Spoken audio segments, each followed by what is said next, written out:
I always have to begin by correcting Eric somehow. There is never ample time for questions and answers. William James, one of the few philosophers who knows how to write, said that most of philosophy is meaningless because their questions don't make a difference. Which way you answer the question, if it makes a difference, makes the question meaningful. If not, not. He gives the example of a hunting expedition he was on with two other philosophers. They sat down and watched two squirrels chase each other around the tree. Philosopher A said to philosopher B, "Each squirrel circumambulates the tree, right?" "Right," said B. "Does each squirrel also circumambulate the other squirrel?" "No," said B, "because they're always in motion and neither of them ever catches the other or stays still." "Oh, yes, they do," said A, "because circumambulation is a transitive relationship. If you circumambulate the tree, you must circumambulate each other." "Not so," said B. They argued for a half hour, stalked off in opposite directions, calling each other hopeless dunderheads, and vowed never to speak to each other again. William James said, "I think I have just seen the history of Western philosophy."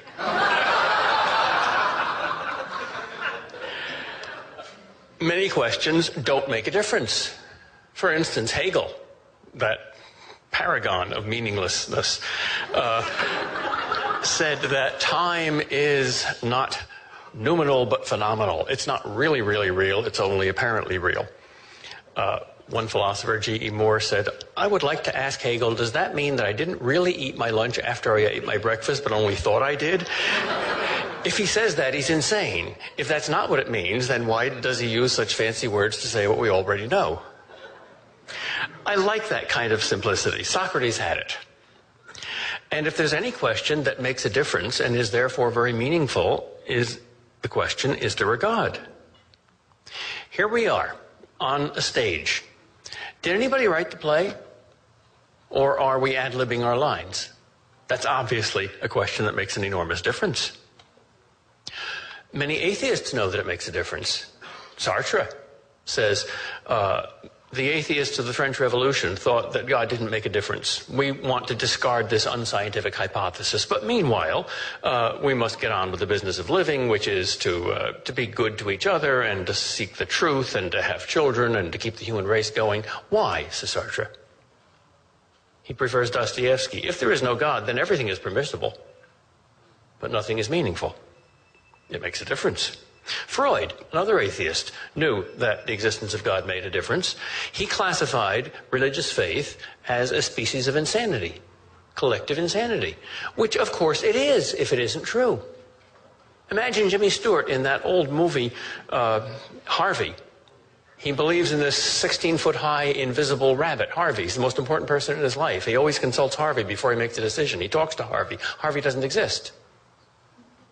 Well, if you believe in God and God doesn't exist, you're more insane than Jimmy Stewart, because God's more important than Harvey. So obviously this makes a difference. Different kinds of gods make different kinds of differences. The bigger the god, the bigger the difference. The pagan gods make differences. If you believe in Neptune, you might placate him so that you can survive a storm at sea. But if there's one God who is omnipotent and created the universe, then he makes all the difference in the world. The difference between non-being and being, that's an infinite difference. If a God can bring you from danger to safety or from disease to health, that's a pretty big difference. But if a God can bring you from non-existence to existence by the act of creation, well, that's an infinite difference.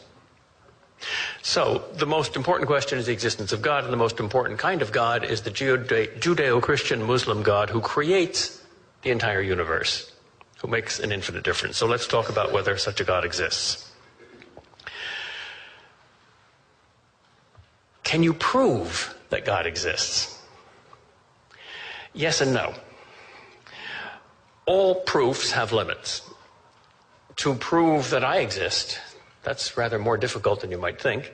To prove that this podium exists, that's quite possible. But can you prove everything about the podium or about me or anything else? Well, no. You can only prove a slice of something. And that's certainly true of God. And I think the slice of God that you can prove exists is a very thin slice indeed. It's enough to refute the atheist, but I don't want to give anybody false hopes. I do not think that you can prove everything the Bible means by God. But I do think that you can prove that a being exists that has some of those attributes. If there is a God, then he must be to us something like we are to a snail or a slug. And we must know about as much about him as the snail or slug knows about us. So if we're to know any more than that thin slice, he has to take the initiative. Thus the notion of a divine revelation and of the human belief in a divine revelation, faith and revelation are correlative terms like color and sight. Faith simply means believing in a revelation. The notion that God has revealed himself and that it makes sense to believe in the things that he has revealed, even though you can't prove them, that in itself is a reasonable notion, although I don't think it can be proved. But it's a reasonable notion because if you use an analogy and look at all the things in the universe in a kind of a hierarchy, you find that if you're thinking simply about an idea, like a mathematical number, then you have total control of the situation. It can't do anything. If you're thinking about a thing that's real, independent of your consciousness, like a rock, well, all the activity is on your side. The rock can't move away and hide and lie to you, but there's a lot of stuff about the rock that you don't know. Then if you look at a living thing, like a plant, you can't totally predict what it's going to be tomorrow, at least not as well as what the rock's going to be tomorrow.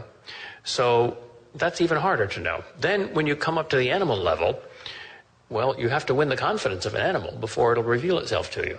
Some people have a way with animals, some people don't. When it comes to another human being, the activity is 50-50.